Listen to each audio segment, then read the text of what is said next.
Donc 25 ans dans la pub, 12 ans dans le foot. Ouais, un fan absolu du Stade Rennais. En 2017, une demande de devenir président du conseil d'administration du Stade Rennais. Les seuls qui restent tout au long de la vie du club, c'est les supporters. Bien sûr. Les joueurs changent. Ah ben bien sûr. Et les joueurs changent de plus en plus. Dites-moi à ma mère que je suis dans la publicité, elle me croit pianiste dans un bordel. J'ai plus le sentiment que les marques cherchent à plaire maintenant avec la data, sont au contraire extrêmement intrusives. J'ai travaillé avec Jacques Séguéla. Pour les gens qui ne savent pas, c'est un mec qui a fait élire des présidents. Quand même. Il est devenu mon père de pub. Les choses dans ma vie se sont toujours faites avec une facilité déconcertante.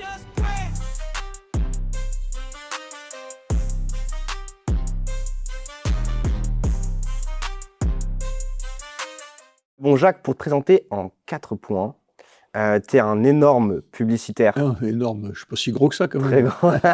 T'es un très grand... Non mais en vrai, tu fais partie des piliers français de la publicité. Oh, n'exagérons rien, moi. Enfin bon, j'aimais bien mon métier. Ouais. C'est sur ça pendant plus de 25 ans. T'es breton. Oui. Et rennais. Oui. C'est aussi un point commun ça qu'on a. compte beaucoup, oui. Ça, c'est important. Et je ne sais pas s'il y a en France une ville qui est aussi forte que ça, à part Paris. Mais en tout cas, moi, je suis très fier d'être breton. Tu as bien raison. Les Bretons sont fiers d'être bretons, dans tous les cas.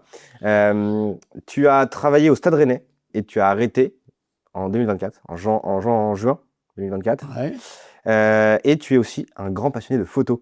Oui, c'est vrai. Je fais une petite présentation rapide parce que là, on va vraiment faire une émission un petit peu différente de d'habitude. C'est toujours en mode conversation, mais là, on va parler de ta vie parce qu'il n'y a pas sur YouTube de contenu long où on vient décrypter un peu ta vie alors que tu as quand même un parcours incroyable, quoi. Juste avant de commencer tes origines, toi, le branding, tu le définis comment? C'est quoi concrètement le branding, toi, en tant que publicitaire? Déjà, j'aime pas les mots anglais. T'aimes pas le mot anglais? Non. Parce que je trouve que... Alors évidemment, quand on est dans des logiques de marketing, etc., c'est difficile d'y échapper. Branding, ça veut dire quoi? Ça veut dire prendre soin d'une marque, ça veut dire branding. Mais souvent, les mots anglais utilisés sont une manière de ne pas aller au fond des choses. Donc ça m'énerve un peu. Et donc tu penses que le branding, ça va pas au fond des choses? Si, enfin, branding, après on en fait ce qu'on veut, hein, je veux dire. Ouais. Bah, marketing, c'est un mot anglais aussi. Oui, bien sûr. C'est vrai que pub, c'est français. Plus. Je préfère. Tu penses que les Américains, ils nous ont piqué le mot pub? Non, je pense que les Américains, ils sont dans leur logique proctérienne, avec leur culture, etc. Et que la culture publicitaire française était bien différente. J'ai envie de dire était parce que maintenant, aujourd'hui, avec l'émergence de la data, du digital, maintenant de l'IA, etc., beaucoup de choses ont changé. Moi, j'étais d'une génération... Tu l'as dit tout à l'heure, j'ai passé 25 ans avec Jacques Séguéla. Je ne vais pas dire qu'on était des poètes, parce que ça aurait un côté un peu niais, mais on avait une vision du métier et de la pub qui était d'abord éminemment créative. Ce qui nous plaisait, ce qui nous motivait, c'était de faire des spots, des affiches, des annonces très créatives. C'est ça qui nous faisait plaisir. Et à cette époque-là, le branding, c'est-à-dire en fait la marque, elle avait pour but de séduire. Donc nous, notre boulot, c'était de faire en sorte qu'une marque plaise, par l'humour, par la beauté, par l'esthétisme, par son discours, etc. Aujourd'hui, j'ai plus le sentiment que les marques cherchent à plaire. Je trouve que les marques, maintenant, avec la data, sont au contraire extrêmement intrusives. C'est-à-dire que maintenant, avec les algorithmes, avec tout ça, on est sans arrêt cerné, piégé, on subit. Alors que nous, on était beaucoup plus dans des logiques de séduction. C'est-à-dire, aujourd'hui, c'est la marque qui te choisit et qui te lâche pas, une fois qu'elle t'a mis dans ses radars, alors que nous, c'était le consommateur qui choisissait la marque. Elle lui plaisait pas, et il y avait des exemples incroyables. Je me suis, par exemple, beaucoup occupé de Citroën. Citroën, c'était une marque extrêmement clivante. Il y avait des gens pour qui Citroën, c'était la marque automobile, celle qui avait fait la DS, la 2 chevaux, la SM, etc. Et il y en avait d'autres pour qui Citroën, c'était une marque de vieux cons avec des bagnoles qui étaient absolument pas sexy. C'était extrêmement clivant. Mais en tout cas, c'était le conso qui choisissait. Aujourd'hui, j'ai de plus en plus le sentiment que c'est plus le conso qui choisit, mais que c'est la marque qui ne le lâche pas. Ouais, c'est intéressant. Je pense que tu as différents types de manières d'attaquer, mais effectivement, tu as avec les pixels, avec la pub Meta Ads, etc., où tu peux retarget des produits. Même maintenant, Ça devient de l'ingénierie maintenant. ouais, C'est plus de la création. je pense que tu as encore de la création. Où tu vas avoir des marques, Heureusement. tu vas avoir des marques incroyables. Je t'invite à aller la voir. C'est une marque incroyable. Ça s'appelle Gentle Monster. C'est une marque de lunettes coréennes. D'accord. Et en fait, sur le marché des lunettes dans le monde, tu as un groupe qui gère les plus grosses marques comme Prada, Louis V, etc. Qui font les mêmes marques de lunettes. Et elles ont des magasins où il y a toutes les marques. Et derrière, tu as Gentle Monster qui vient écraser la concurrence, c'est-à-dire qu'elle fait un chiffre d'affaires démentiel en termes de taux de croissance. Et je crois qu'en 2025, elle fait genre plus 50% de croissance alors que tu as le groupe qui en fait 7%.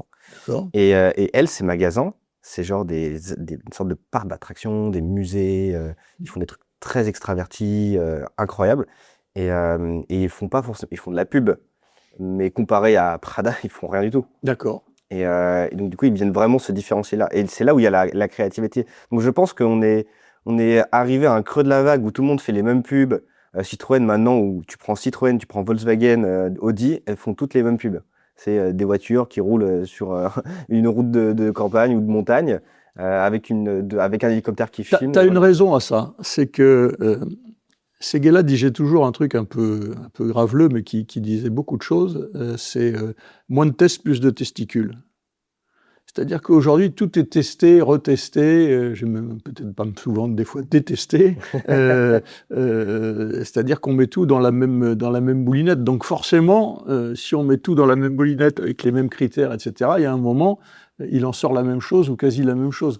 Alors que à mon époque, et ça fait un peu bizarre de dire ça, mais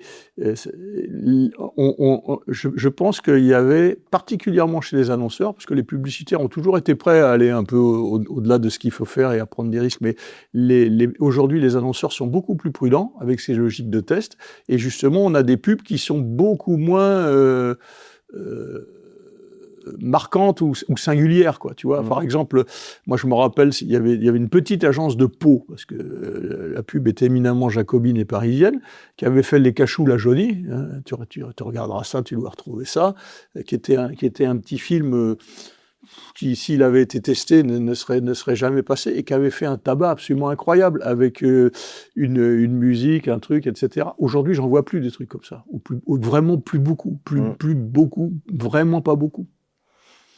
Ouais, mais je pense que c'est devenu des commodités et c'est le creux de la vague où on voit des marques comme Little Monster ou d'autres marques comme Jacquemus qui font des Ouais. campagnes beaucoup plus simples ou alors beaucoup plus originales, extravagantes.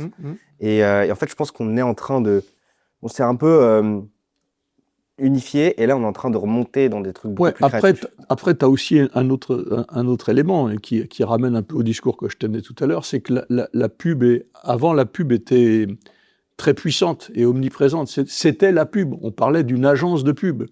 Aujourd'hui, il n'y a plus d'agence de pub. Il y a des agences de com et j'ai même envie de dire, il y a d'abord des agences digitales. C'est-à-dire qu'on rentre maintenant en communication par le digital.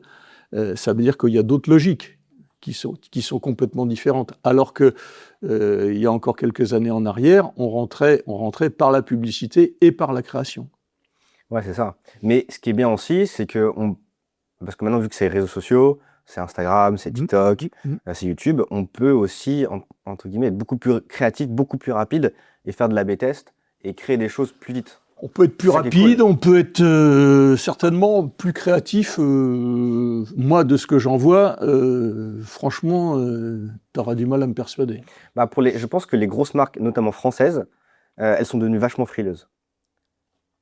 Mais c'est les annonceurs qui le sont. Non, puis t'as aussi un autre truc, c'est qu'aujourd'hui, par les jeux de fusion, parce que les marques sont rachetées, etc., on est dans une logique qui est quand même beaucoup une logique maintenant de mondialisation, où il faut que les créations puissent d'un seul coup parler, j'exagère un peu, mais quasiment au monde entier. Donc ça veut dire que toutes les subtilités culturelles liées à des pays, pour des questions d'humour, de culture, etc., dans un monde mondialisé, c'est beaucoup plus difficile. Ouais, je suis d'accord.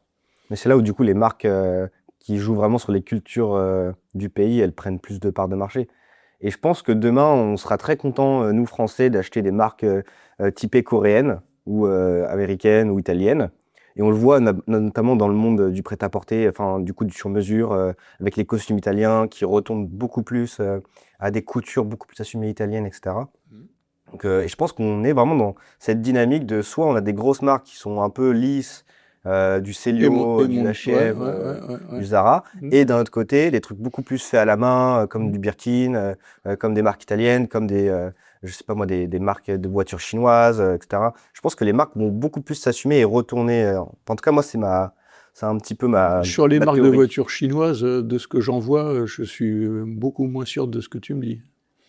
Bah, il y en a il y a des marques de voitures qui prennent le pas d'être à fond chinois et d'être très dans le maximalisme, des coutures partout dans tous les sens, et d'autres qui sont très minimalistes. Donc ça va dépendre, mais ça va dépendre des industries aussi. C'est compliqué d'avoir une marque de voiture qui fait pas tech, quoi. Aujourd'hui, vu qu'on va vers l'électrique, Évidemment qu'il faut faire tech, et d'ailleurs, de ce point de vue-là, je pense que les marques européennes n'ont aucun complexe à faire, même si les Chinois ont colossalement progressé. Mais tu as toujours un truc qui est très très important dans la pub, ou dans la com, c'est la valeur imaginaire ajoutée.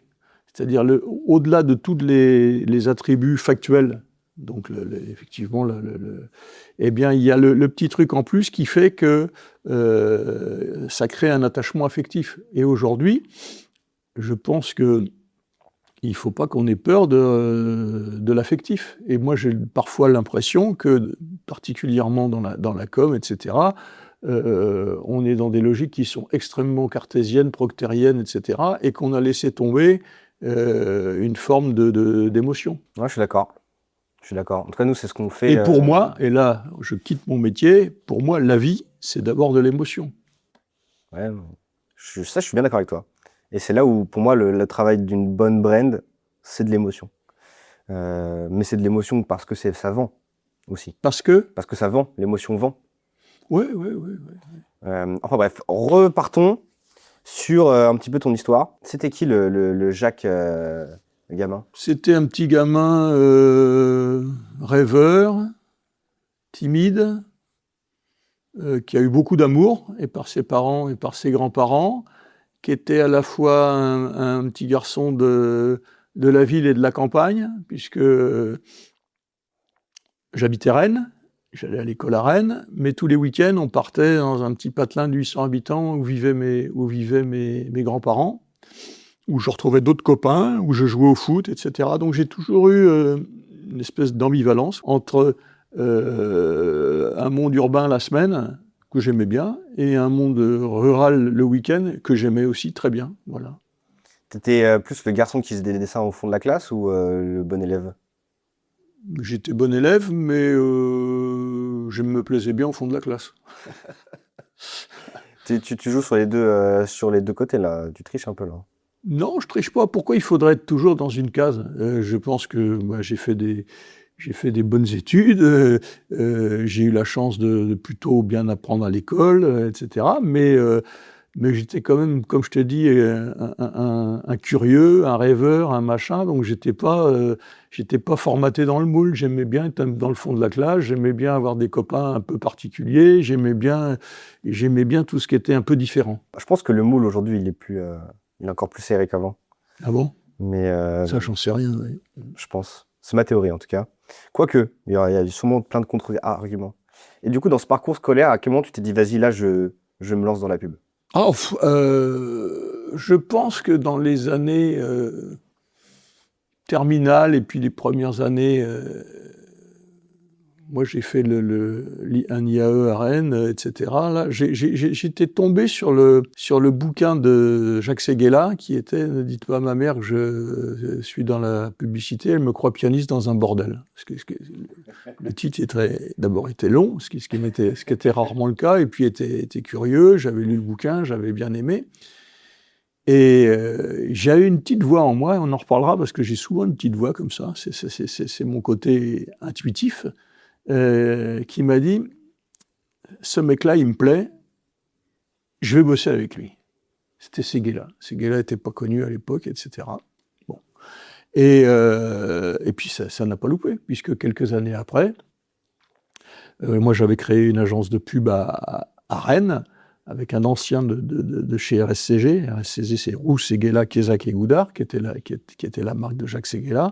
On s'est super bien développé, et puis au bout de 2 ans, RSCG, donc Séguéla, a racheté 51% de nos actions. On a gardé juste 49% en minoritaire. Et là, j'ai travaillé avec Jacques Séguéla, avec qui j'ai eu un lien pratiquement filial. C'est-à-dire que il est devenu mon père de pub.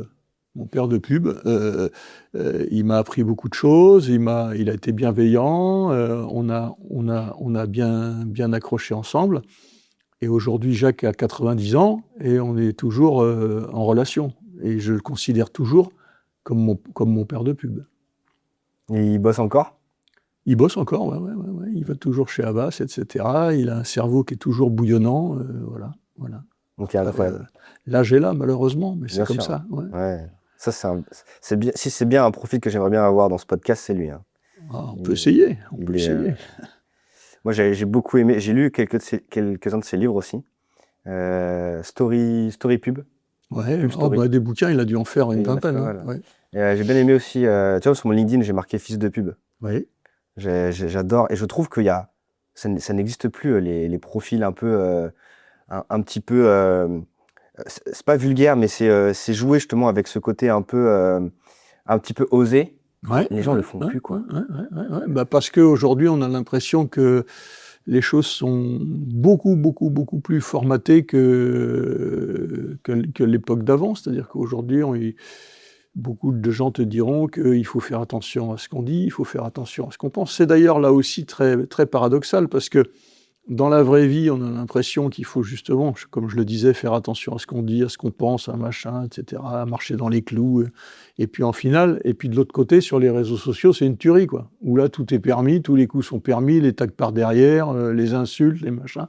Donc là... Là, au moins, t'assumes.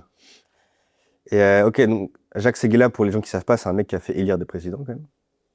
Alors, je ne sais pas s'il l'a fait élire, mais il a fait sa campagne. Il a fait les 2 campagnes de Mitterrand. Ouais. Et donc toi, quand tu as bossé avec lui, c'est quoi un petit peu les trucs, les petits tips un peu de manipulation Manipulation. Sans doute qu'on manipulait, mais moi, j'ai jamais eu le sentiment qu'on était dans la manipulation. J'ai toujours eu le sentiment qu'on était dans la volonté de faire adhérer, de plaire, etc., mais sans manipuler. Alors peut-être je me trompe, sans doute qu'on a manipulé, mais je m'en rendais pas compte.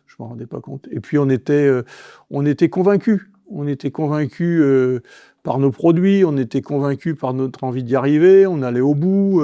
Et puis comme la création avait un rôle extrêmement important, ça nous excitait le cerveau, tu vois, parce que la création, c'est un processus qui est quand même finalement assez jouissif, et on allait au bout, quoi. Alors après, quand on était dans des campagnes politiques, alors moi, la campagne de Mitterrand, je n'y ai pas participé, même si j'ai vu des trucs meilleurs. Maintenant, il y a prescription qui est assez rigolo, c'est que le siège des RSCG à l'époque était à Issy-les-Moulineaux, dans une vieille usine qui avait été faite par Eiffel, qui était déjà en lui-même un lieu extrêmement créatif.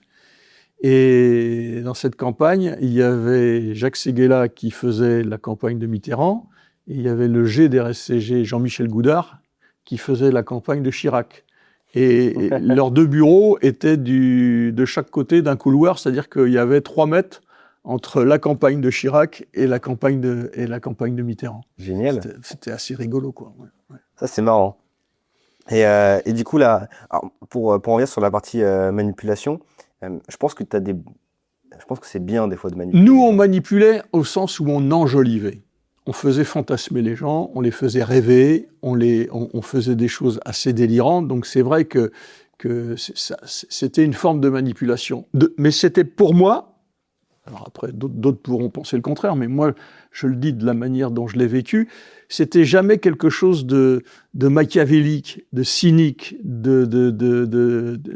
c'était vraiment... Oui, on poussait le bouchon trop loin, ça c'est clair.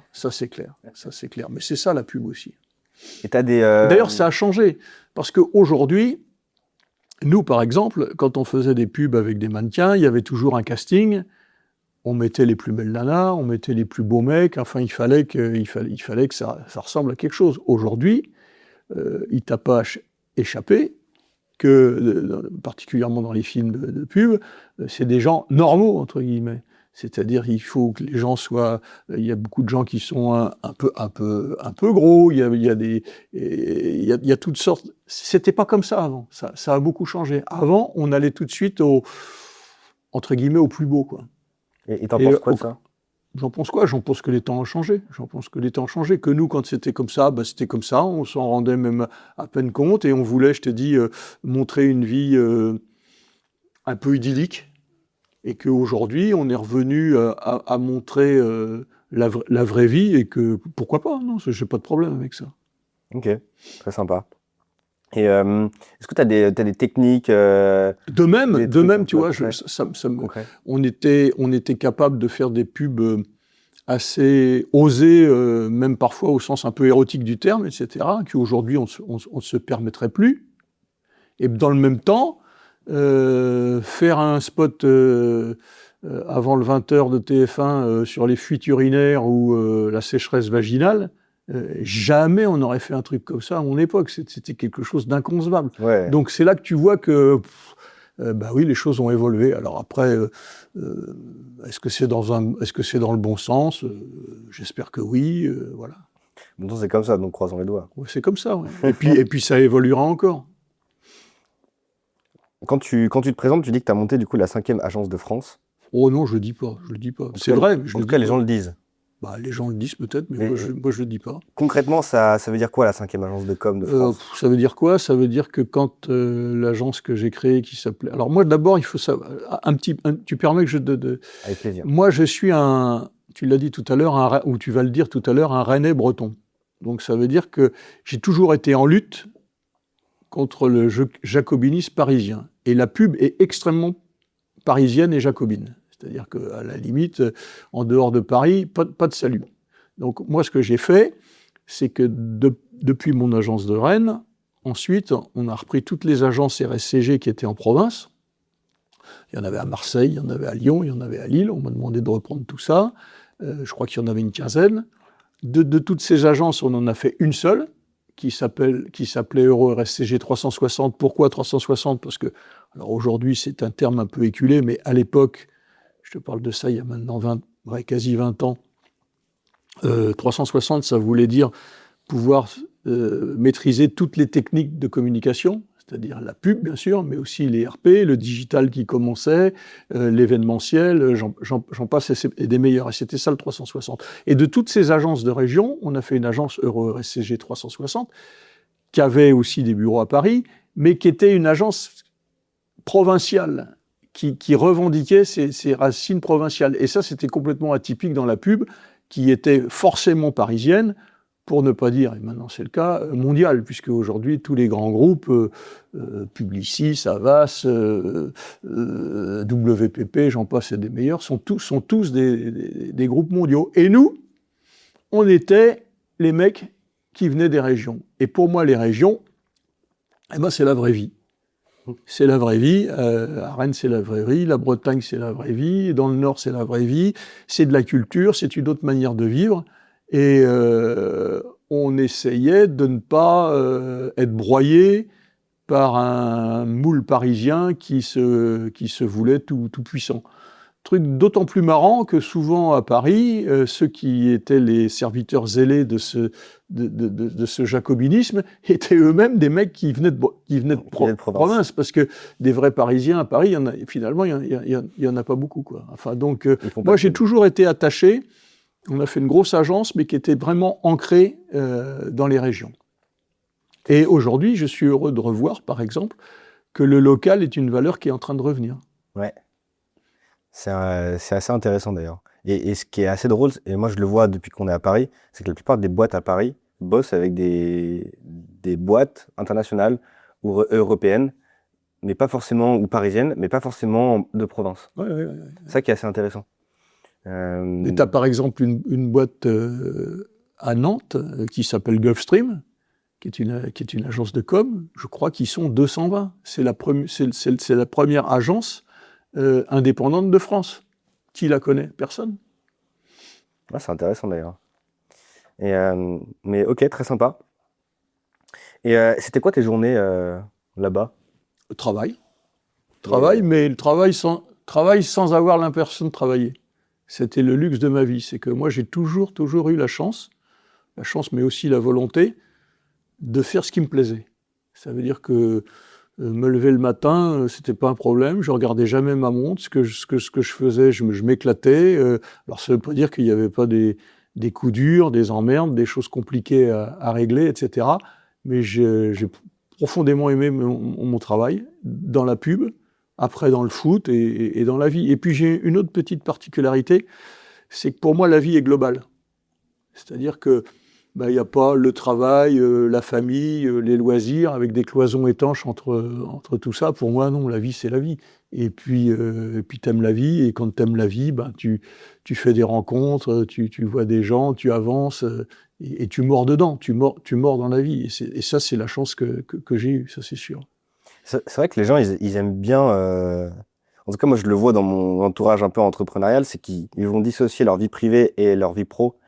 Et moi, je suis en mode, mais je comprends pas. Moi, je sors avec mes clients, je suis pote avec eux. Bah ouais, mais il y a des gens qui ont besoin de cloisonner. Moi, j'ai jamais cloisonné non plus. Je te dis, j'avais une vision globale. Et puis, en fait, ma quête, c'était une espèce de quête de bonheur, tout simplement. Hein. Un bonheur qui était un bonheur dans le travail, un bonheur avec mes amis, un bonheur en famille, avec mes enfants, avec ma femme. Et puis tout ça, c'était mélangé. Et d'ailleurs, c'était jamais fini. Parce que combien de fois tu avances dans le travail en étant dans une période de loisir, où tu avances dans le loisir alors que tu es dans le travail. Je m'explique. Tu peux très bien rencontrer un nouveau client ou un prospect alors que tu es un dimanche en train de regarder un match de foot, mais parce que tu vas te parler, tu vas tu vas rencontrer quelqu'un. Donc moi, je pense vraiment que la vie est globale. C'est ma manière de vivre. Je suis tout à fait d'accord. Après, je pense qu'il faut aussi être honnête, c'est-à-dire que les gens qui n'ont pas cette chance de faire un travail qui les éclate, le mec qui est dans une usine à longueur de temps à faire des gestes répétitifs, etc., je comprends très bien qu'il puisse avoir envie de fermer la porte du travail à double tour pour faire autre chose. Bon, moi j'ai eu cette chance-là. Ouais, c'est sûr que c'est intéressant. D'avoir un métier que j'adorais. Ça me fait penser à Anthony Bourbon, qui a monté Feed, je sais pas si tu connais. Non. C'est un des jurys de Qui va être mon associé. D'accord. Et lui, quand il a monté Feed, il a monté ça avec sa femme. Et il racontait dans ses interviews que le soir au lit, il parlait du dernier client et de la stratégie de com qu'ils allaient mettre en place, etc. Et moi, en fait, d'un côté, je trouve ça passionnant. C'est sûr que ça peut peut-être créer des problèmes dans le sens où tu es tout le temps dedans et des fois... Ouais, il faut pas se laisser bouffer quand même. Tu peux faire des pauses. Ouais. Mais je suis d'avis que plus tu passes de temps dans ton métier, dans ton industrie, et plus tu vas performer vite. C'est normal. Si moi, je passe 15 heures par jour à parler de communication, que ce soit avec ma compagne, quand j'en aurai une, ou avec mes amis, et forcément, je vais être beaucoup plus performant dans mon métier au quotidien que si, quand je rentre... ouais, mais je pense aussi qu'à l'inverse de ça, il faut savoir se régénérer. Il faut savoir se régénérer, c'est-à-dire qu'il y a un moment, on peut pas toujours être à bloc avec le cerveau au travail, etc. Parce qu'il y a un moment, tu satures. Et donc, je pense aussi que l'entourage global, l'environnement, il sert aussi à se régénérer. Non, je suis d'accord avec ça. Mais bon, après, moi, je suis ma fougue de ma jeunesse à penser qu'à ça tout le temps. Après, il y a différents stades dans la vie, tu as raison. Je suis un peu obsédé, je suis dans ma phase un peu obsédé par ça. Tant pis pour toi. J'ai tellement de trucs à apprendre et à découvrir. C'est bien. J'ai l'impression d'être tout le temps en retard déjà et tout, donc je peux pas m'arrêter là comme ça. Je peux pas stopper le train en pleine vitesse là. Impossible. Et est-ce que tu as bossé pour est-ce que tu as des campagnes de pub qui sont un peu connues ou qu'on il y avait toutes les campagnes des RSCG, tu vois, il y avait toutes les campagnes moi j'étais beaucoup marqué par les campagnes Citroën par exemple. On avait fait une campagne qui était les chevaux sauvages avec une musique de Julien Clerc où des chevaux sauvages formaient les chevrons. C'était une campagne magnifique.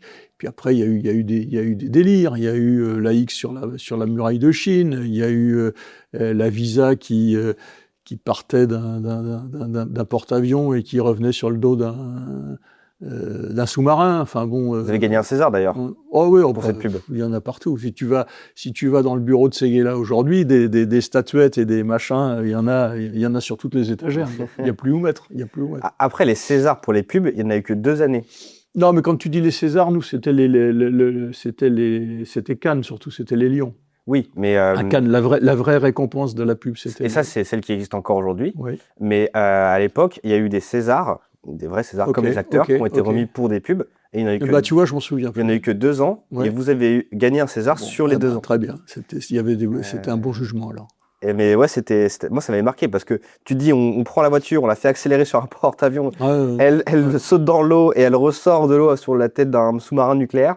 Je sais pas si c'était nucléaire. Mais ça, c'est aussi, si tu veux, le signe aujourd'hui. On sent que parce que finalement, la pub est le reflet de son époque. Ça, tu auras beau regarder, c'est toujours comme ça. Et nous, cette époque-là, c'était certainement une époque beaucoup plus insouciante, beaucoup plus pétillante, beaucoup plus légère. Alors qu'aujourd'hui, tu sens bien, et malheureusement, ça peut guère être autrement avec le contexte géopolitique qu'on a, etc., que l'insouciance, elle est plus là. Donc ça veut dire que la pub, elle est beaucoup plus sérieuse, elle est beaucoup moins légère qu'à l'époque d'avant, où justement la vie était plus légère. Et t'imagines, là, si on veut refaire la même pub, jamais on pourra le faire. Ah, mais puis ce serait complètement stupide. Ça n'aurait aucun sens par rapport au contexte actuel. Les gens, ils comprendraient pas. Ouais, non, mais c'est... Maintenant, en plus, on ferait ça en 3D, quoi. Hein ? On ferait ça en 3D. Ouais, on s'amuserait même pas à mettre la voiture sur le... Ouais, ça, c'est encore un autre débat. Parce que nous, l'IA n'existait pas. Donc, en fait, dans ce qu'on faisait, il y avait aussi un côté qui était un côté challenge. Ouais. C'était un challenge. On pourrait faire ça. Non, mais t'es fou, c'est pas possible. Mais si, on va le faire, on va y arriver. Et on y arrivait. Et puis les moyens pour développer un truc... Enfin, moi, je vois que la plupart maintenant des pubs, même automobiles, elles sont faites en 3D, quoi. Ouais. Il y a beaucoup moins de pubs qui sont tournées, etc. Ouais. Et ça coûte moins cher. Hein. Ça coûte moins cher, bien sûr. Mais pas le choix. Et tu regrettes d'avoir tourné des pubs ? Je regrette d'avoir tourné des pubs. Écoute, j'ai pas le souvenir comme ça d'une pub aujourd'hui qui me ferait honte. Il y en a peut-être, hein, parce qu'aujourd'hui, je te dis, avec le contexte d'il y a 20, 30 ans et aujourd'hui, il y a peut-être des trucs qui aujourd'hui, j'en serais pas trop fier. Il y en a même forcément. Il y a forcément des créas dont on n'est pas trop fier, mais ça me vient pas spontanément. Ok, très intéressant. Bon.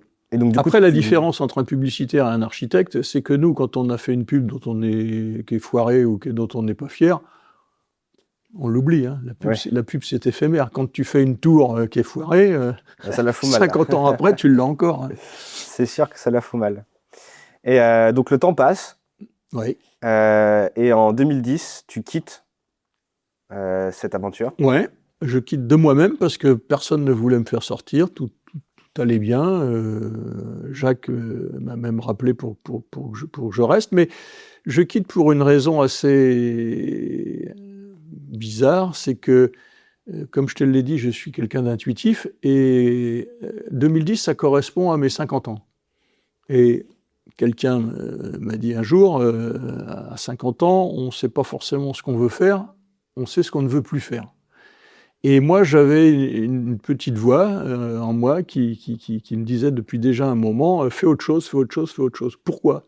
J'aimais toujours autant mon métier, mais comme l'agence était devenue quand même assez grosse, je t'ai dit, on était plus de 400, avec un métier qui était de plus en plus vers le digital et qui était de plus en plus aux mains des financiers et de moins en moins aux mains des créatifs.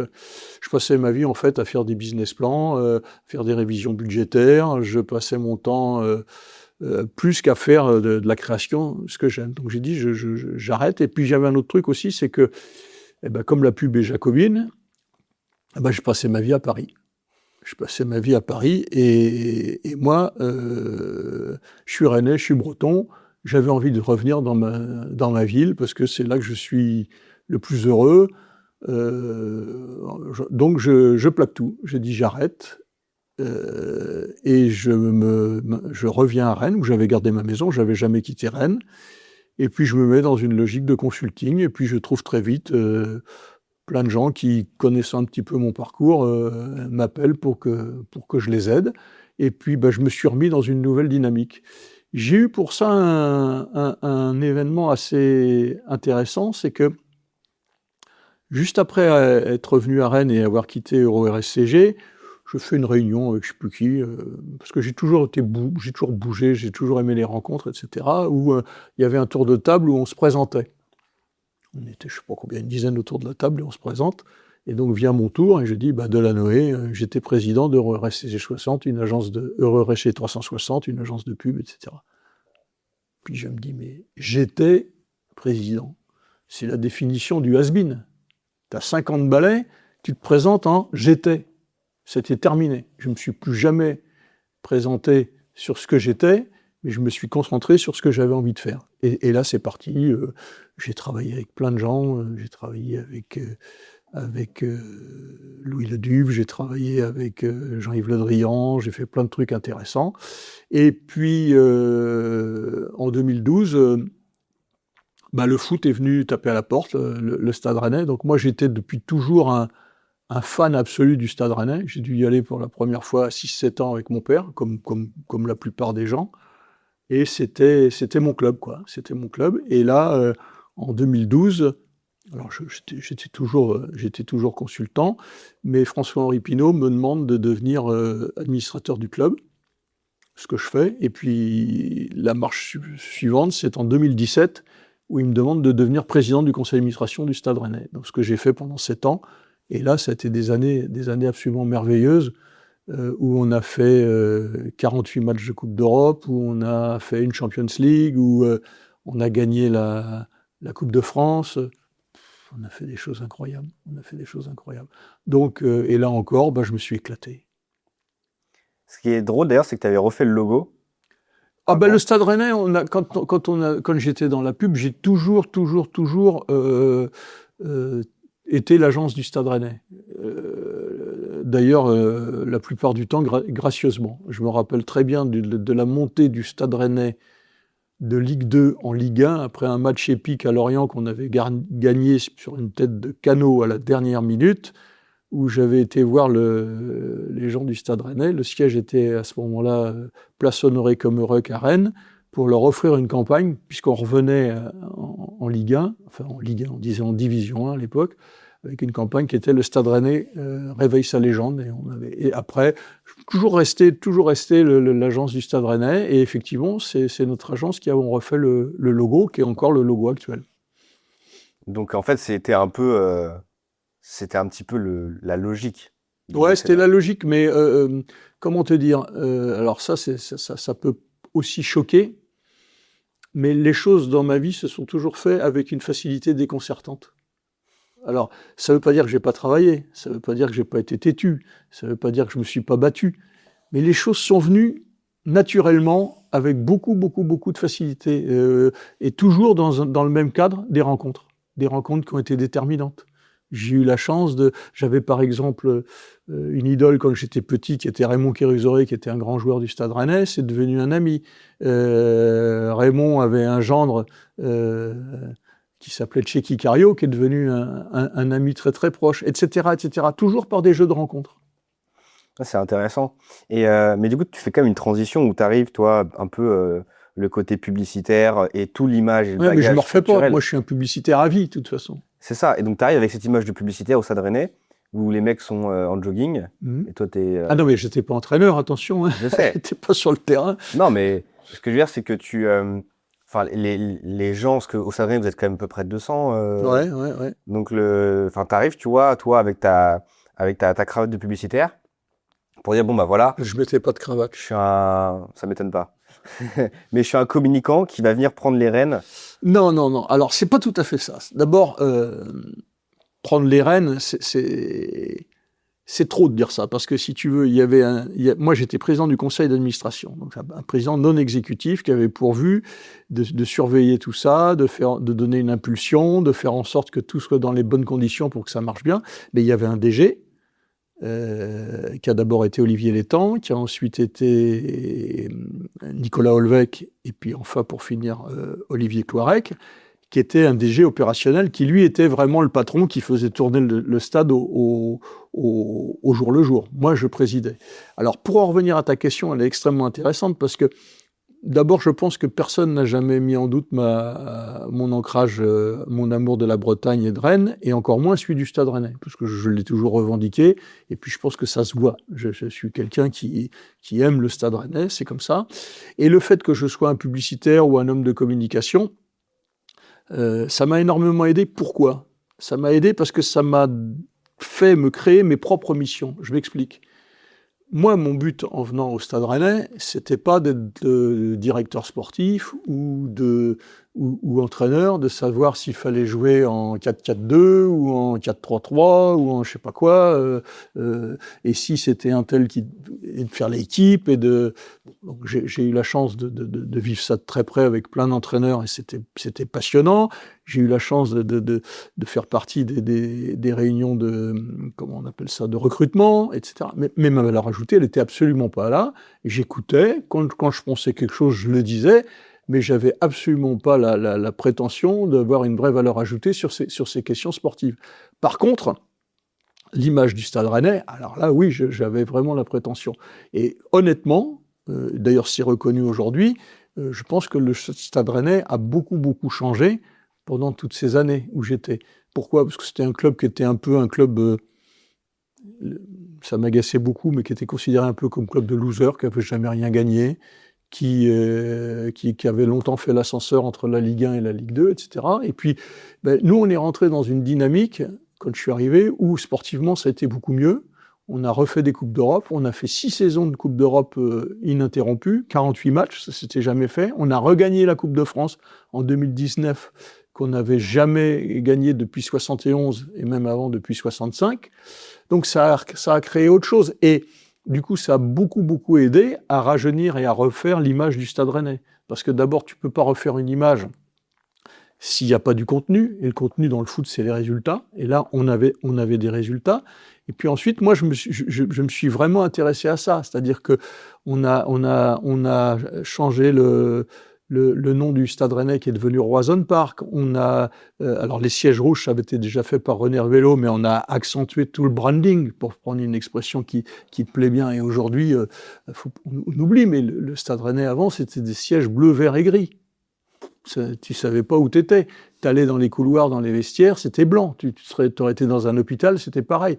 Va au Stade Rennais aujourd'hui, tu vas voir que ça respire le rouge et noir. Et puis j'ai fait un truc que j'avais beaucoup à cœur, et là franchement je me suis battu parce que personne ne le voulait, c'est ce qu'on appelle la Galerie des légendes. C'est-à-dire qu'on avait un club qui a fait ses 125 ans cette année, il n'y avait aucun souvenir, rien. Donc on a fait une Galerie des légendes, qui est une espèce de musée vivant, où on a remis toute cette formidable histoire du Stade Rennais. Et en faisant ça, l'idée, c'était pas de faire un musée pour faire un musée. L'idée, c'était d'essayer de retrouver l'âme du club. Et aujourd'hui, le club a un lieu qui incarne son âme. Et il a vraiment retrouvé une âme. Je te donne un exemple. Il y a maintenant un mois de ça, il y a eu les 125 ans du club. Toutes les légendes du club, c'est-à-dire les anciens joueurs, ont été invités. Il y a eu un grand dîner sous l'hélice qui était absolument formidable. Et avant, il y a eu un cocktail dans la Galerie des légendes, qui est dans le Roazhon Park, qui est l'endroit justement que j'ai créé. Et c'était formidable. L'âme du club, elle vivait. Et on est tout le temps à dire aux joueurs, quand il y a des matchs, il faut du supplément d'âme. On sent bien que pour gagner, il faut donner encore plus, et tout le temps plus. Et on demandait toujours aux joueurs un supplément d'âme. Mais avant que les joueurs donnent un supplément d'âme, il faut que le club ait ce supplément d'âme. Et donc, on a été gratté pour trouver l'âme du club. Et je pense aujourd'hui que on l'a retrouvé. On l'a retrouvé. C'est vrai que du coup... Et ça, tu vois, c'est justement, sans doute, parce que j'avais ce profil de communicant, d'un communicant lié qui aime bien tout ce qui est émotion, affect, etc. Ça m'a permis d'aller chercher tout ça, parce que quand j'ai voulu faire la Galerie des légendes, j'étais perçu comme l'emmerdeur, quoi. Ouais. Je veux dire, il y avait plein d'autres trucs à faire que ça. Et aujourd'hui, je pense que tout le monde est content qu'il y ait une Galerie des légendes à Rennes, et je vais te donner un chiffre.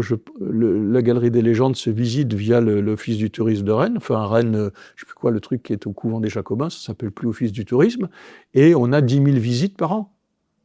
C'est devenu un incontournable. Moi, je suis d'accord. Pour l'avoir fait plusieurs fois. Tu l'as fait? Ouais, plusieurs fois. C'est bien. Très sympa. Mais même, j'ai fait plusieurs fois je connais un peu le tour. J'ai fait les visites que le Stade Rennais organise. Enfin, quand il vend un événement, des fois, vous proposez un cross-sell, visite du stade. Donc ça, je l'ai fait plusieurs fois. Ah, c'est bien. Donc c'est sympa. Donc après, si tu veux, il y a toute cette question un peu affective, immatérielle, qui pour moi est extrêmement importante. Je vais te donner un autre exemple. Un truc de fou. En 2019, je m'aperçois, quand on reçoit les plannings des championnats, etc., que la finale de la Coupe est le 27 avril 2019, jour de mes 60 ans. Jour de mes 60 ans.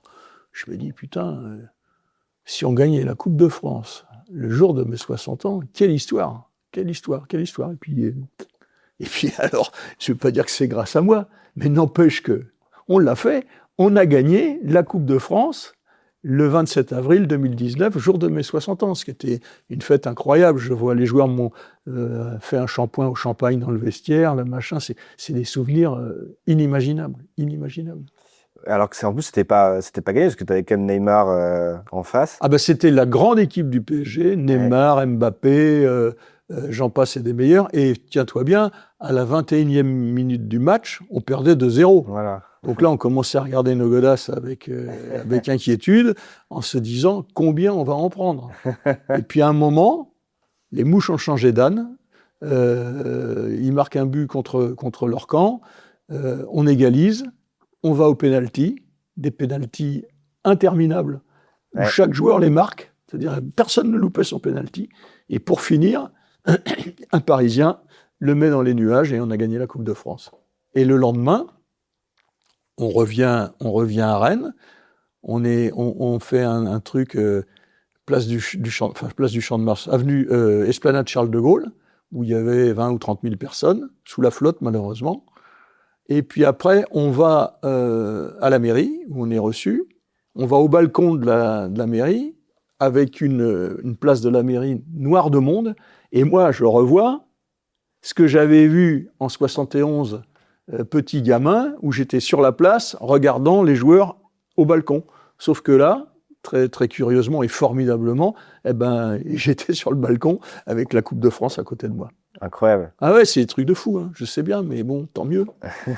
Je vais pas m'en plaindre. Hein. Et c'est quand le prochain que vous gagnez ? Le prochain, j'espère que c'est dès dimanche, là, où on reçoit le PFC, le Paris Football Club, parce que si on gagne dimanche, ça nous permet de retrouver la Coupe d'Europe et de repartir sur un standing qui était devenu le nôtre.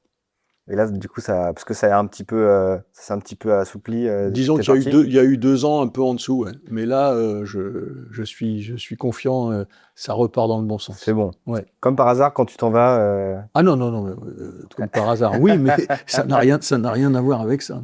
Il y a quand même des planètes qui s'alignent dans le sens où je sais pas si c'est toi ou ta bonne étoile, mais quand tu es là, le club il est au sommet, c'est le cas de le dire, et quand tu t'en vas, plus léger, quoi. Ouais, mais bon, alors je pense que, factuellement, c'est pas faux ce que tu dis maintenant. C'est vrai. Dire que c'est à cause de moi, c'est me faire beaucoup d'honneur quand même. Ouais. Les planètes sont alignées en tout cas. Non, mais c'est marrant parce que dans ce que tu dis, tu as parlé de bonne étoile, et ça, c'est un concept auquel je crois, moi.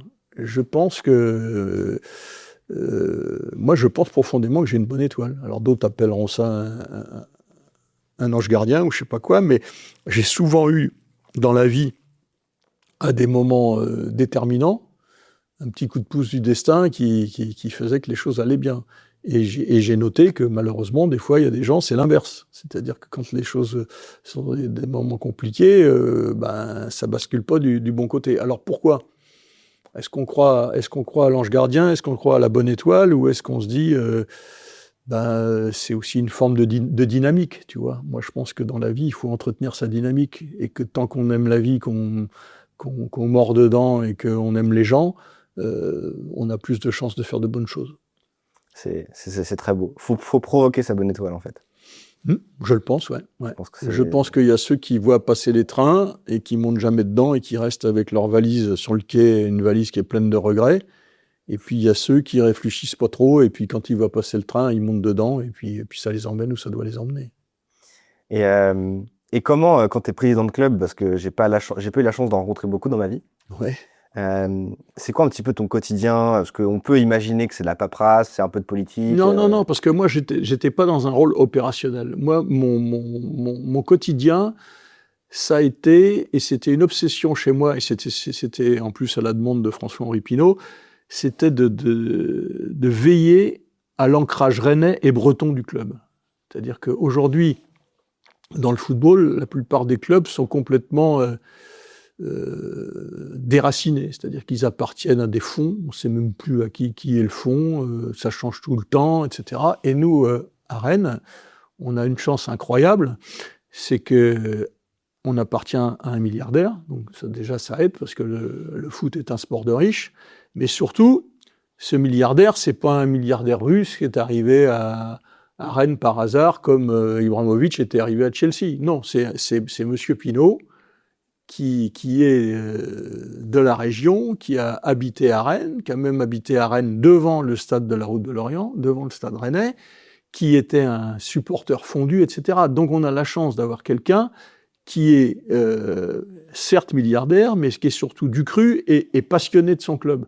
Donc quand on a la chance d'avoir ces ingrédients-là, il y a forcément quelque chose d'intéressant à faire. Et moi, donc, j'ai voulu vraiment insister sur cet ancrage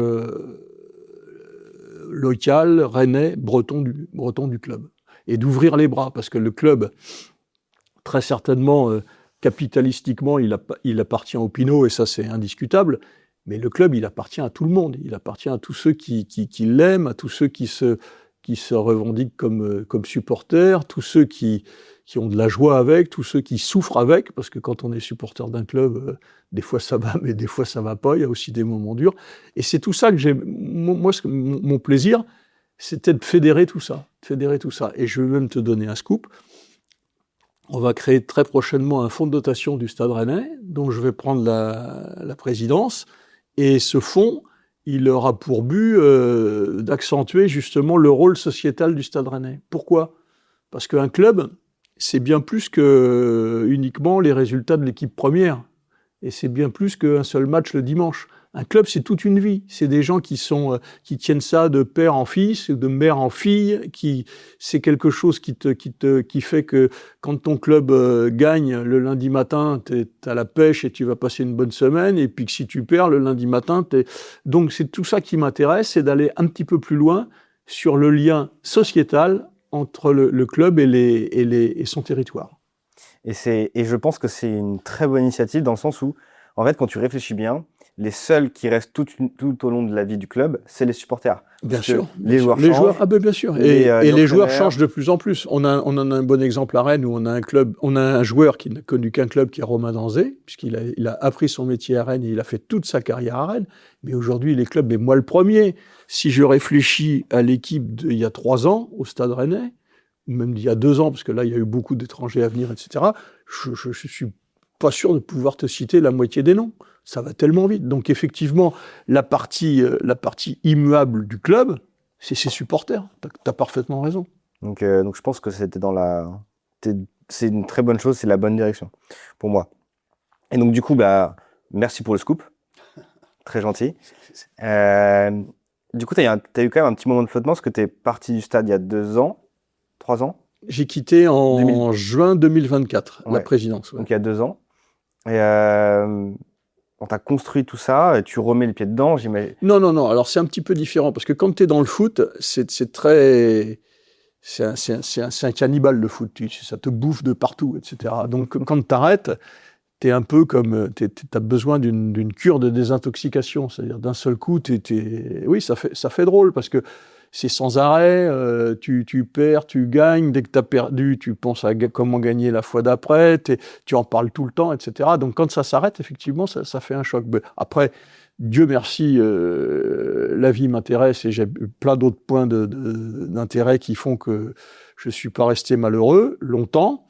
Et puis, je suis resté fidèle supporter du Stade Rennais. Et puis, comme j'avais quand même été entre l'administrateur et président presque une quinzaine d'années au Stade Rennais, bon, je suis connu, j'ai mes entrées, etc.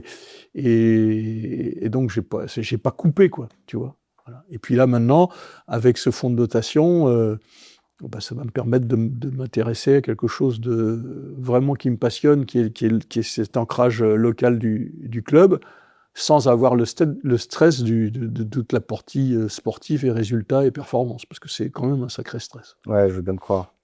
Bon, tu vas l'avoir encore un peu, mais là, c'est sûr. Oui, mais comme n'importe quel supporter. Ça va moins dépendre de toi, ouais. quoi. Ah bah oui. Mais... Ok, donc 25 ans dans la pub, 12 ans dans le foot. Ouais. C'est quoi, si tu dois bien retenir un truc?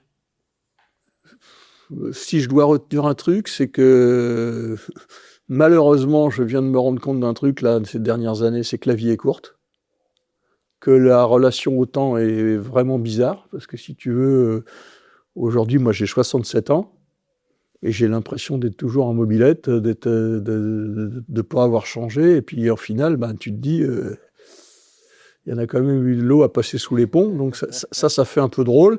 Et puis mon leitmotiv est toujours le même, c'est de me faire plaisir, d'avoir du bon temps avec ceux que j'aime, d'aimer les gens, de faire des rencontres. Et puis après, les coups durs, il y en a, hein, il y en aura en termes de santé, il y a plein de gens que j'aimais beaucoup qui sont partis. C'est rude, ça fait mal, mais c'est comme ça.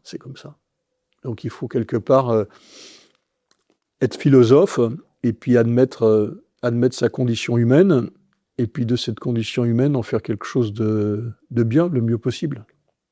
Très, très, très beau. Et est-ce que tu as des anecdotes croustillantes que tu as vécues dans ta carrière un peu Des anecdotes croustillantes, j'en ai forcément. Elles ne sont pas toutes avouables, donc il y en a que je vais garder pour moi.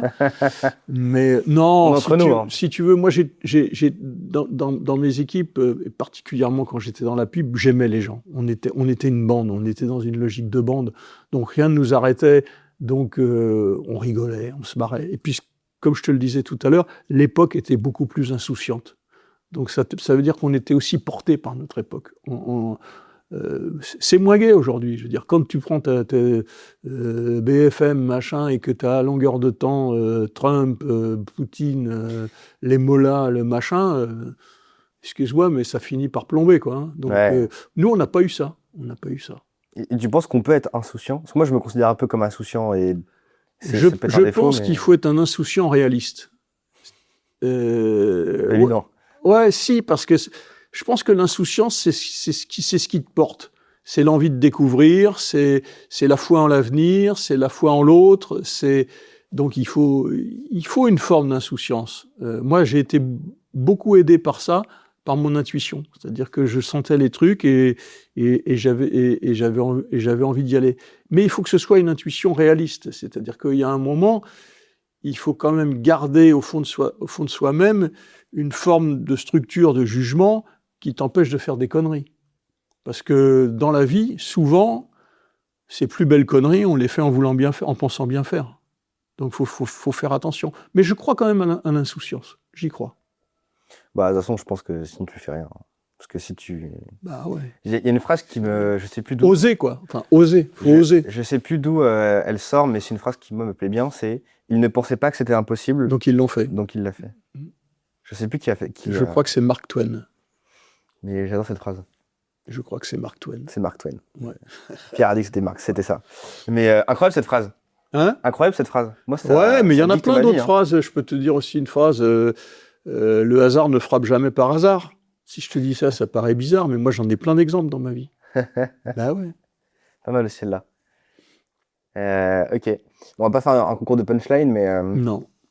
On peut si tu veux. Je pense que j'aurais dû répondre. Ouais, moi je suis pas très bon là-dedans. Je suis pas le meilleur. J'ai une mémoire de merde sur ces phrases-là. Donc, Pierre qui roule n'amasse pas mousse. Ouais, ça.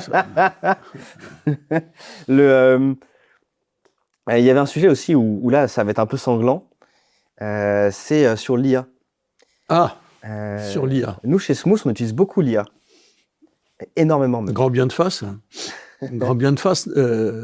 Après, moi, d'abord, je ne suis pas du tout un spécialiste. Donc déjà, ce que je vais dire, il faut être indulgent dans ma manière d'en parler. Ensuite, il y a certainement dans l'IA une affaire générationnelle. C'est-à-dire que moi, je ne suis pas IA natif, comme on dit maintenant. Alors l'IA, T'as pas la puce. j'ai envie de te dire que si ça peut te permettre de t'éviter des corvées, des machins, des trucs, et que tu as une espèce de manière automatisée de te libérer d'un certain nombre de choses qui finalement n'avaient pas grand intérêt, j'ai envie de te dire, tu serais bien con de ne pas en profiter. Donc ça, c'est la première chose. Après, où je suis beaucoup plus dubitatif, c'est que moi, je suis un humaniste. Donc pour moi, l'homme doit être au cœur de tout. Vraiment. Les humanoïdes, les machins, les trucs, ça me fait pas rêver. Et je pense qu'il n'y a rien de plus beau qu'un cerveau. Et qu'un cerveau, il est beau par le quotient intellectuel, mais il est surtout beau par le QE, le quotient émotionnel. Donc c'est pour ça que je serai toujours un ardent défenseur du cerveau et des émotions versus l'IA.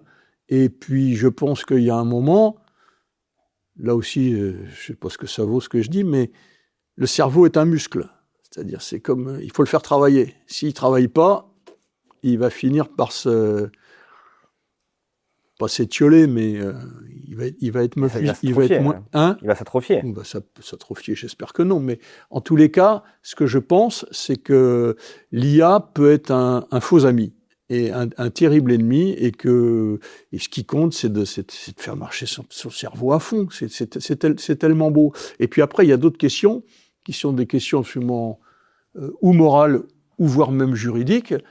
C'est que, par exemple, toutes les questions de la propriété artistique et intellectuelle. Si tu dis à l'IA, fais-moi une chanson à la manière de Brassens, de machin, de ceci, elle va te la faire. Et Brassens là-dedans, il va pas toucher un rond, il va pas ceci, ça pose quand même un sacré problème. Et puis après, tu as d'autres choses aussi, c'est que, alors tu vas peut-être me dire que c'est une formidable mesure égalitaire, mais l'IA peut donner du talent à des gens qu'on n'a absolument pas.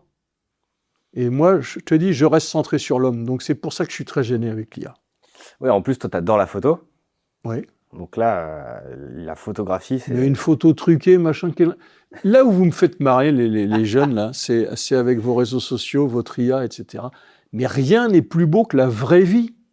Qu'est-ce que vous avez besoin d'aller vivre dans un monde virtuel, artificiel, machin? Mais la vraie vie, c'est une source incomparable et infinie de bonheur et de belles choses. Donc, bon, je dois être un vieux con. Mais, parce que c'est dur. Mais je pense ça. Ouais, c'est dur. Ouais, mais les réseaux sociaux, c'est pas dur. De ce que j'en sais des réseaux sociaux, je pense pas que ce soit le monde des bisounours. Hein. Non, c'est vrai. Mais tu peux filtrer. Ouais, tu peux filtrer, tu peux te dans protéger, la vie, mais dans la... Si, tu peux filtrer dans la vie aussi. Tu as le droit de te protéger, bien sûr que si. Je pense que c'est ce que les gens fuient, en tout cas. Et puis je pense aussi, moi, alors je t'ai dit en début d'interview que j'avais beaucoup vécu en ville, mais aussi à la campagne, etc. Et moi, je crois beaucoup au lien social. Je pense qu'il faut aimer les gens, qu'il faut se parler, qu'il faut aller au-delà des barrières naturelles.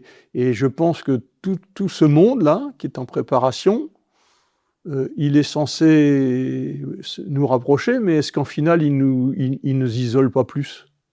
Moi, j'ai un copain qui parle non pas des réseaux sociaux, mais des réseaux asociaux. Peut-être qu'il a raison. Peut-être qu'il a raison. Mais est-ce que... Après, c'est pas ma génération, hein, donc faut prendre mon jugement avec des pincettes. Mais est-ce que l'IA, elle n'est pas là plutôt pour nous faire gagner du temps et pour qu'on puisse profiter plus de nos amis et de notre cercle? C'est pas ce que je pense maintenant. Je vous le souhaite, hein, je vous le souhaite. Bah, tu vois, moi... Je vous souhaite surtout une chose, parce que l'IA, de toute façon, elle est lancée, elle est inéluctible, elle est partie. Où s'arrêtera-t-elle? J'en sais rien. On peut même aller jusqu'à des trucs de pure science-fiction où tu vas te dire qu'un jour, l'IA va nous asservir. On a vu ça, pourquoi pas? Donc moi, ce que je vous souhaite vraiment, c'est de revenir sur ce qui est essentiel dans la vie et de rester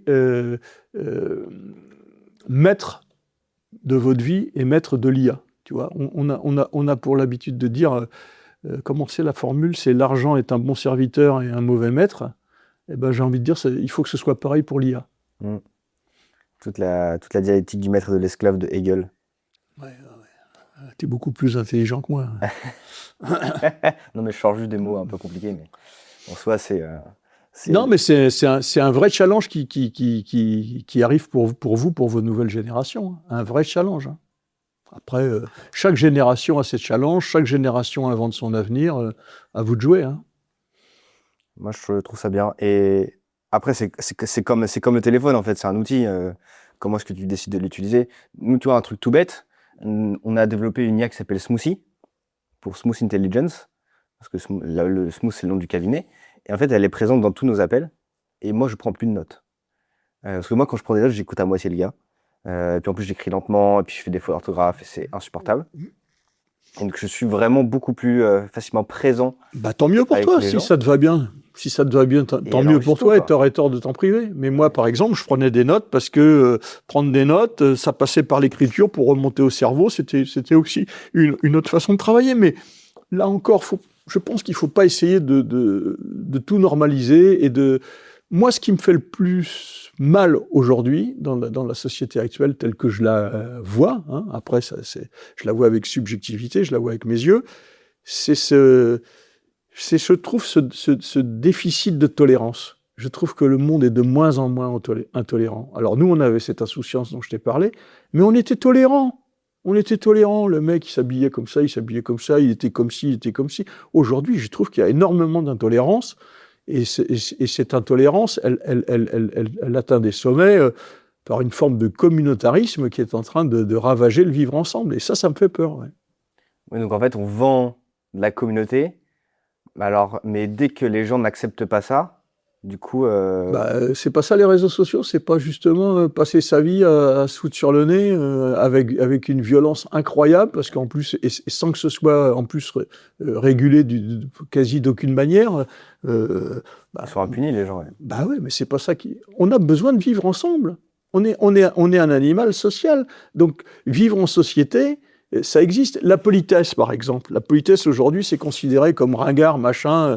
Mais non, la politesse, c'est pas un code ringard, c'est juste un code pour mieux vivre ensemble. Être poli, dire bonjour, dire machin, eh ben, ça aide à vivre ensemble. Je vais te donner un exemple, moi. Quand je marche en campagne, là, j'ai une petite maison à la campagne, etc. Je croise quelqu'un que je connais pas, je lui dis bonjour. Eh ben, il me répond bonjour, il me sourit. Eh ben, c'est rien du tout. Mais n'empêche que ça change beaucoup de choses. Ouais, le sourire est contaminant. Eh oui. Contagieux. Eh oui. Bah, tu sais, dans la vie, finalement, on te renvoie ce que t'envoies. Si t'envoies du positif et du sourire, t'as de bonnes chances d'avoir du positif et des sourires. Si tu tires la gueule et que t'es agressif, t'as de bonnes chances d'avoir de l'agressivité et du négatif. Hein. Ouais, je suis d'accord avec toi. Ouais, mais il faut en prendre conscience de ça. Il faut en prendre conscience, parce que c'est pas quand le vivre ensemble sera beaucoup, beaucoup abîmé qu'il faudra nourrir des regrets. Hein. Tu auras peut-être une génération sacrifiée. Hein. Peut-être. Et puis comme tu dis, là où je te rejoins, c'est que les choses sont souvent cycliques, hein, finalement. Après, est-ce qu'il y a eu dans l'histoire, en tout cas de France, un moment où les gens étaient très... il n'y avait pas de vivre ensemble, peut-être pendant la guerre. Non. Et puis tu as raison, il faut se méfier de la nostalgie. La nostalgie, c'est une drôle de maladie qui veut qu'on a le sentiment ou l'impression que tout était mieux avant. C'est pas vrai. La nature humaine, elle reste... La nature humaine, je pense qu'elle reste la même. Elle change pas. Il y a des gens bien, il y a des salauds. Bon. Mais je pense qu'il faut quand même en prendre conscience pour faire en sorte qu'on vive bien ensemble. Parce que quand on vit bien ensemble, c'est juste plus facile, plus agréable. C'est plus cool. Ouais. Plus cool. Voilà. Mais je pense que le souci, il est beaucoup dans l'éducation. Pas forcément des parents qui enseignent à leurs enfants, mais... certainement que si, quand même. Ouais. Bah aussi, forcément. Mais c'est parce que ses parents ont perdu cette éducation, en fait. C'est pas forcément la faute des parents, mais plutôt de leurs parents et aussi de la société. Tu vois, les gens lisent moins. Moi, tu vois, tout ça, ça me fait peur. Moi, je peux pas imaginer vivre sans avoir un bouquin à portée de main. Tu sais qu'en Chine, ils ont fait passer une loi où les enfants sont obligés de lire un livre par semaine. Ouais. Et ils sont évalués. Ouais. Et s'ils le font pas, ils payent des taxes, des impôts. Mais c'est pour ça qu'il faut déjà commencer par se libérer du joug des réseaux sociaux. Quand tu vois, Ouest France récemment a fait une formidable enquête sur les ravages de TikTok, particulièrement sur les jeunes filles suicidaires, puisque c'est devenu une vraie question de société maintenant, avec tous les algorithmes, etc. C'est effrayant. Mais c'est effrayant. On est en train de tout bousiller. Et nos politiques qui sont toujours prêts à faire des lois et des lois et des lois et des machins, ils savent pas par quel bout prendre ça, ils font rien. Macron, ils essayent. Il est quand même en train de faire passer une loi qui interdit les réseaux sociaux. Oui, il est en train de le faire. Et cette loi, par exemple, elle est passée en Australie, si je dis pas de bêtises, mais en Australie, tu t'aperçois que les moins de 15 ans, il y en a encore plus de 60% qui sont toujours sur les réseaux sociaux, parce qu'on ne sait pas comment arrêter le truc. Ouais, mais c'est bien. Franchement, on est dans la bonne dynamique. Moi, il faut. Je suis pour ça. Il faut toujours se remettre en tête ce à quoi on tient, ce qui est essentiel, et justement le protéger, parce que c'est essentiel. Non, je suis d'accord. Mais je pense que c'est pas perdu. Ah non, mais moi je suis un optimiste de nature. Ouais, je te dis pas que c'est perdu du tout. Je te dis juste qu'il faut se battre, quoi. Je suis d'accord. Petite question un peu sympa. Les autres ne l'étaient pas. Je suis bien sûr que si elles sont, mais celle-ci, elle est tout en plus. Ça ne veut rien dire cette phrase.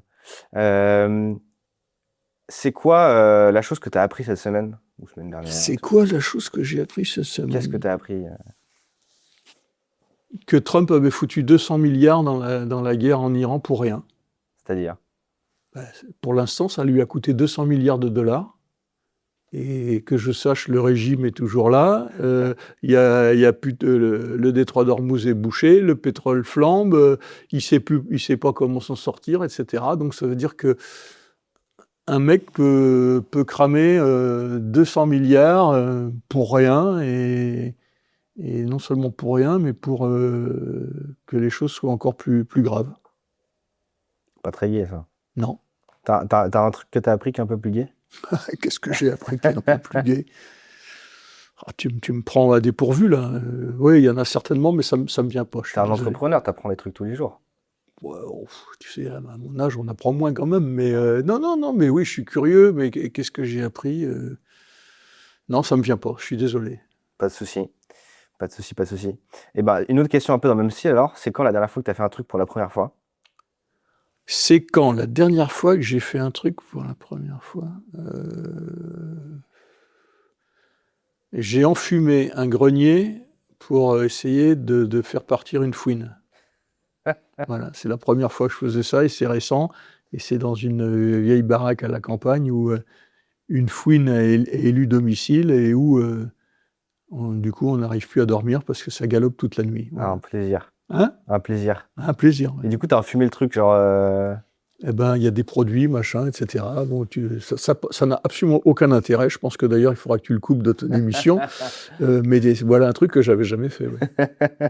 C'est bien, tu remets les mains à la pâte encore aujourd'hui, quoi.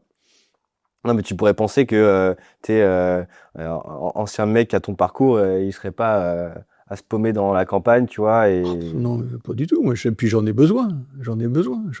Moi, je suis un garçon de la campagne, comme je te l'ai dit tout à l'heure. Je suis heureux à la campagne.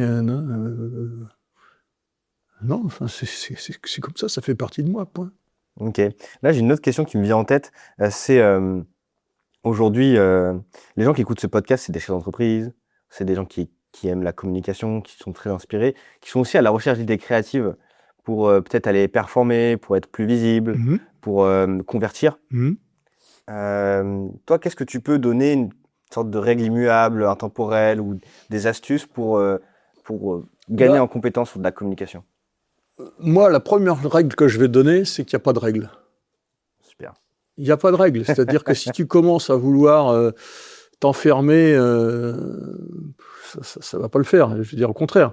C'est même la création, c'est même l'anti-règle. C'est s'ouvrir l'esprit, c'est oser, c'est aller faire des choses auxquelles on n'aurait pas pensé. Donc, oui, la première règle, c'est qu'il n'y a pas de règle. Ça c'est sûr. Et puis après, Oui, oser, ne pas se brimer, se laisser porter. Je pense que dans la création, il y a aussi une forme de maturation. C'est-à-dire que les choses, des fois, enfin moi j'ai vécu ça très très souvent, des fois elles sortent du cerveau, tu sais pas pourquoi, tu y penses pas, c'est pas au moment où tu y penses, et il y a une espèce de truc qui sort, parce que sans doute il a maturé en toi sans que tu le saches, et puis il est mûr. Et après, il faut jamais oublier une chose, et ça c'est une des grandes leçons moi que j'ai tirées avec Jacques Séguéla, c'est que le problème c'est pas d'avoir une idée. N'importe qui peut avoir une idée, bonne ou mauvaise, mais soyons positifs, une bonne idée. C'est pas le problème d'avoir une bonne idée. Le vrai problème, c'est d'en faire quelque chose. Parce qu'une fois que tu as l'idée, si tu en restes à l'idée, ben ça reste un concept et il se passe rien. Par contre, de faire d'une idée quelque chose de concret qui va prendre chair et qui va devenir vraiment CHAIR et qui va vraiment devenir une réalité, c'est là où il est le vrai talent. C'est pas tant d'en avoir l'idée, c'est d'avoir la ténacité et la volonté de la faire vivre. Ouais, donc l'action prévaut sur le cogitage, quoi. Toujours. Mais l'action sans le cogitage, c'est risqué aussi, c'est moins bien. Faut pas dissocier les deux. Mais il y a toujours un moment, moi qui suis quelqu'un de terrain, campagnard, comme je te l'ai dit, etc., il y a toujours un moment où la réalité et le pragmatisme doivent reprendre le dessus. Et puis, n'oublie jamais une chose, c'est que des fausses bonnes idées, il y en a plein. Plein. C'est-à-dire un truc, t'es persuadé d'avoir... Surtout que ça. T'es persuadé d'avoir trouvé le truc qui... Et puis en fait, c'était fausse bonne idée, quoi. Donc, faut être humble, hein. Tu sais que dans notre... Moi, quand je travaille avec une marque, j'aime bien aller m'inspirer de d'autres entreprises qui n'ont rien à voir avec l'industrie de la marque. Le benchmarking, pour prendre un mot français. C'est ça. Benchmarking. Ouais. Bah, c'est pas français, le benchmarking. C'est pour ça que je l'ai dit. Ah oui. Ouais, je suis trop fatigué. Mais non, justement, pas regarder ce que font les concurrents, mais plutôt aller voir. Enfin, je sais pas, là, c'était un peu facile, mais on a bossé sur une marque de boisson et on a fait un design et une brand, pour utiliser un mot français, d'une marque d'eau. Bah, pourquoi pas, ouais. Et alors que c'est une marque une marque de boisson énergisante. Ouais. T'as même un concept qui va plus loin que ça, qui est la Serendipity. Je ne sais pas si tu as entendu parler de ça. C'est-à-dire que finalement, par accident, tu as des choses qui s'imposent et qui sont des vraies bonnes idées, mais qui sont venues par hasard ou par accident. Et il y en a plein. Donc c'est pour ça qu'il faut être vraiment humble. Il faut vraiment être humble et puis ne pas donner de règles, se laisser parfois il faut être capable de se laisser porter. Mais c'est un petit peu il y a un peu de dissonance dans ce discours, dans le sens où d'un côté il faut être humble, c'est-à-dire accepter les règles qui existent, et d'un autre côté il faut les briser et aller à contre-courant. Ouais, mais oui, tu sais, je vais te dire un truc, j'ai absolument aucune prétention d'être cohérent. Je pense même, voilà. je pense même que l'incohérence est parfois une bonne chose. Parce que quand tout est trop carré, cartésien, machin, enfin moi, en tous les cas, moi, quand ça devient comme ça, je vais te dire clairement, ça m'emmerde. Le foot t'apprend ça aussi. Parce que le foot, tout le monde veut le rendre cartésien. En essayant de comprendre pourquoi on perd, pourquoi ceci, pourquoi cela, il aurait fallu faire ci, la logique. Alors que c'est irrationnel, le foot. Il se passe des trucs incroyables, des trucs auxquels tu t'attends pas. Et le foot, pour ça, c'est une bonne leçon de vie. Ouais, c'est intéressant. Mais pour ça, c'est pas pour tous les sports. Mais tu vois, je prends le record du monde de trail qui a été fait, qui a été gagné par un mec qui s'est entraîné en salle. Il a couru que sur un tapis. Ouais. Il n'a pas couru une seule fois dedans. Dick Fosbury, ça te dit quelque chose si tu aimes l'athlétisme? Dick Fosbury, c'est un mec, tout le monde sautait en hauteur en rouleau ventral. Oui. Un jour, il y a un mec, il arrive, il saute par le dos. C'était débile, jamais t'aurais cru ça. Et aujourd'hui, bon, bah voilà. Il faut des fois, il y a des fois, et même souvent, c'est les ruptures souvent qui font progresser. C'est-à-dire qu'il y a un moment, tu progresses sans rupture, mais il y a un moment, si tu veux vraiment avoir un gap ou passer un palier, c'est une rupture qui te permet de le faire. Bah, c'est un peu, c'est aussi très psychologique. C'est comme le palier de moins d'1 heure sur le marathon, sur le semi-marathon. Ouais. Bah, moins de 2 Ou heures moins sur de le 2 heures. marathon. Moins de 2 Là, heures sur le qui marathon. vient d'être battu, là. Oui, Ouais, oui. qui vient de se faire À battre. Londres, c'est ça, non? Et c'est ça. Mais c'est super intéressant parce qu'au début, on pensait que humainement, c'était impossible. Bah oui. Et derrière, ils l'ont fait, quoi. Mais je crois que c'était. Non, il y avait ça, il y avait aussi sur du 100 mètres. Bah, surtout. Mais oui, Surtout. et c'est assez intéressant parce qu'en fait, une fois que le record a été battu, en fait, il n'a pas été battu pendant des années. Et dès qu'il a été battu, bah, tout de suite après, la semaine d'après, il s'est fait rebattre. Ouais. Ce qui est assez impressionnant. Bah, ouais. Donc tu débloques des sortes de lois sociales qui ont un aspect. En fait, j'ai l'impression que la loi sociale a un impact sur la physique. C'est possible.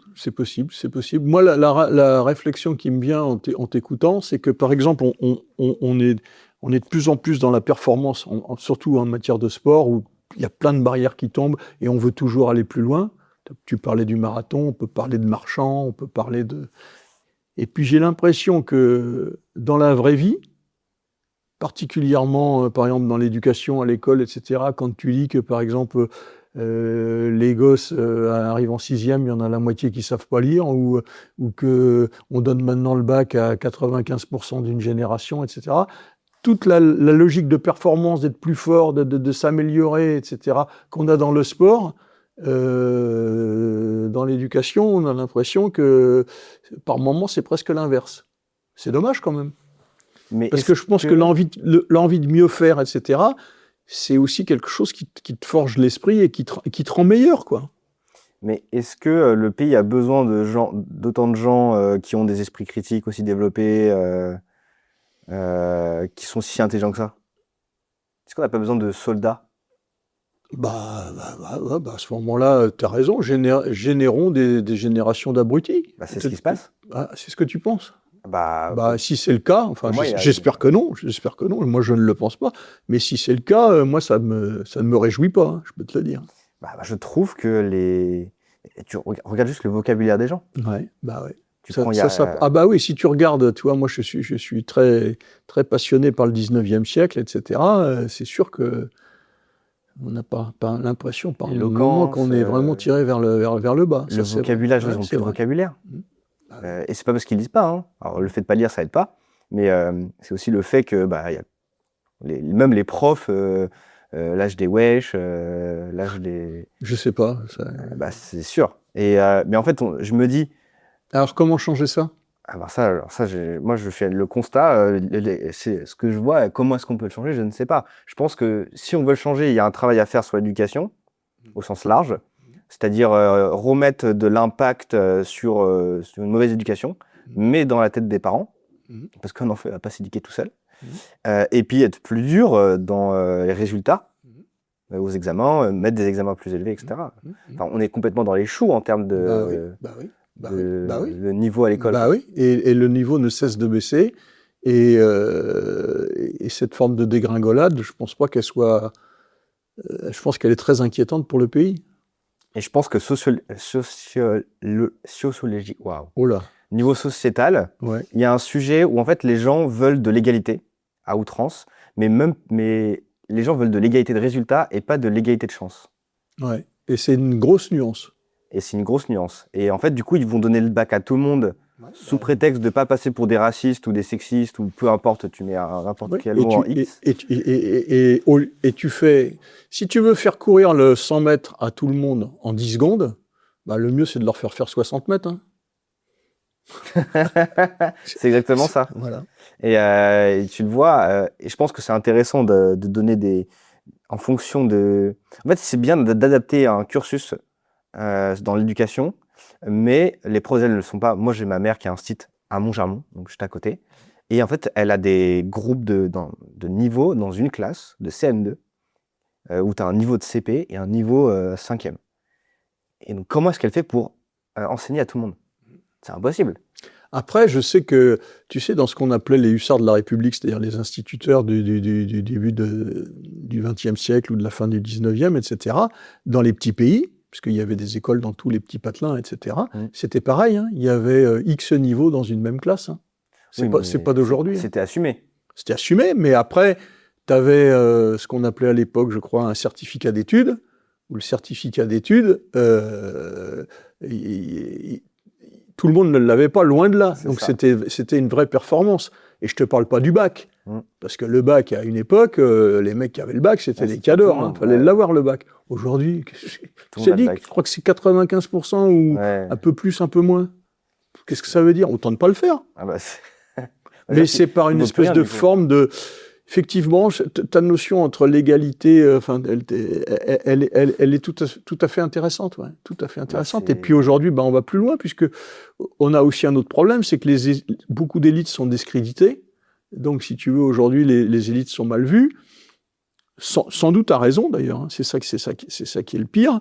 Mais en même temps, moi, par exemple, dans ma vie, j'ai toujours eu des maîtres, c'est-à-dire des gens que je considérais comme plus forts que moi, comme des modèles, comme des gens avec qui j'allais apprendre, qui allaient me tirer vers le haut, etc. Et ça m'a fait un bien fou. Aujourd'hui, est-ce que les gens ont des maîtres? Ils ont des mentors.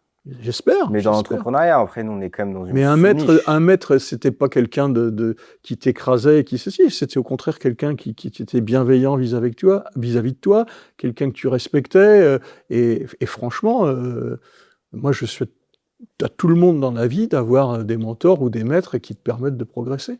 Moi, Parce qu'on progresse pas tout seul. Hein. Ah bah, ça, c'est sûr. Ça n'existe pas. Alors, très lentement. Ouais, enfin...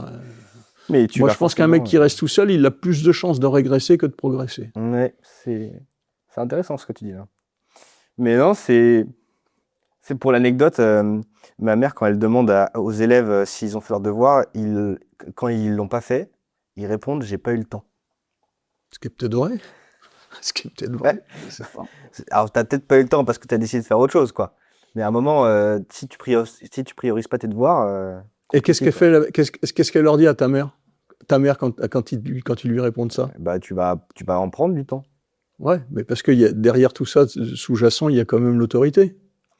Bah, c'est sûr que, ouais, je pense que ma mère a de l'autorité. Hein, tant mieux pour toi. Mais c'est surtout l'autorité des parents derrière qui suit pas, en fait. Ouais, je sais bien. Et en fait, à l'époque où les parents écoutaient dans les toilettes de chez moi, j'ai une petite affiche. On va tout savoir. Hein. Ouais, j'ai une petite affiche. Alors, ma mère adore mettre des petites affiches, des extraits de BD, des trucs.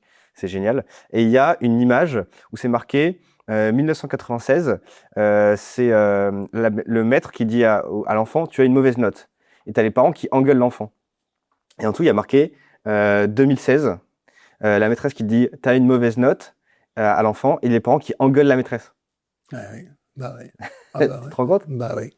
Ça dit beaucoup de choses, oui. Ouais. Ils déchargent la responsabilité sur les autres, quoi. Et puis sur leur enfant. Donc c'est un fait de société qui illustre très bien beaucoup de choses. Enfin bref, en tout cas, l'éducation est très importante et je pense qu'il ne faut pas la sous-estimer. Et toute sa vie, du coup, on en revient au côté avoir des maîtres. Moi, je sais que je suis tout le temps accompagné, que ce soit des gens que je coach, enfin que je paye ou pas. Enfin, moi, je sais que les moments qu'on a au téléphone... Ouais, mais un coach et un maître, c'est pas la même chose. Parce que, enfin, pour moi... D'accord, oui.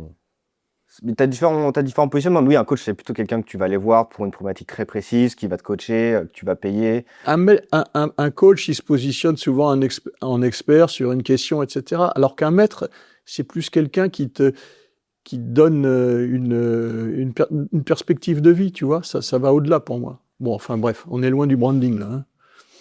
Non, mais ce que je veux dire, c'est que c'est intéressant. Moi, je te considère comme un maître. Oh là, quelle erreur. Bah, moi, j'aime bien. Mais après, c'est intéressant d'en avoir plusieurs. J'ai plusieurs mentors autour de moi dans plusieurs disciplines. J'ai même des mentors plus jeunes que moi.